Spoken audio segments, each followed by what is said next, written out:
சென்னையின் மிக பழமையான அந்த அருங்காட்சியகத்தில் இரவு நேர காவலாளியாகச் சேர்கிறான் கதிர். அந்த பகுதி எப்போதும் ஒரு விதமான மௌனத்திலும் சில்லிட்ட குளிரிலும் இருக்கும். நள்ளிரவு 2 மணி. கதிர் தனது டார்ச் லைட்டுடன் ரோந்து செல்கிறான். திடீரென காற்றில் மெல்லிய முணுமுணுப்புச் சத்தம் கேட்கிறது. கதிர் டார்ச் அடித்து பார்க்கிறான். அங்கே சிலைகளைத் தவிர வேறு யாரும் இல்லை. திடீரென ஒரு பெண் சிலையின் கண்கள் இமைப்பதைக் கண்டு கதிர் உறைந்து போகிறான். ஒரு ராஜாவின் சிலை பேசுகிறது. மனிதா, எங்களைத் தொட்டுவிட்டால் உன் ஆன்மா இந்த கல்லுக்குள் சிறைபிடிக்கப்படும். பயத்தில் பின்வாங்கிய கதிர் நிலை தடுமாறி ஒரு படைவீரன் சிலையைத் தொட்டுவிடுகிறான். அடுத்த நொடி அவனது பாதங்கள் மெல்ல மெல்ல கல்லாக மாறத் தொடங்குகின்றன. விடியற்காலை 6 மணிக்குள் ஒரு உயிரை பலி கொடுத்தால் மட்டுமே நீ தப்பிக்க முடியும் என சிலைகள் கத்துகின்றன.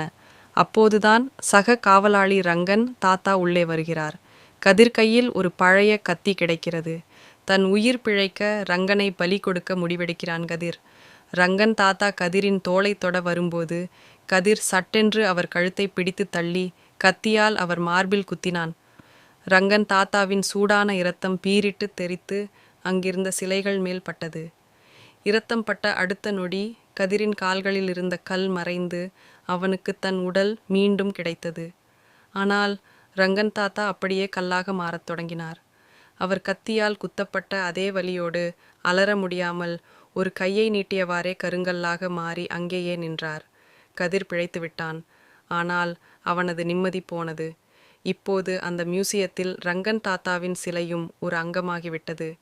துரோகத்தால் பெற்ற உயிர் மரணத்தை விட கொடூரமானது.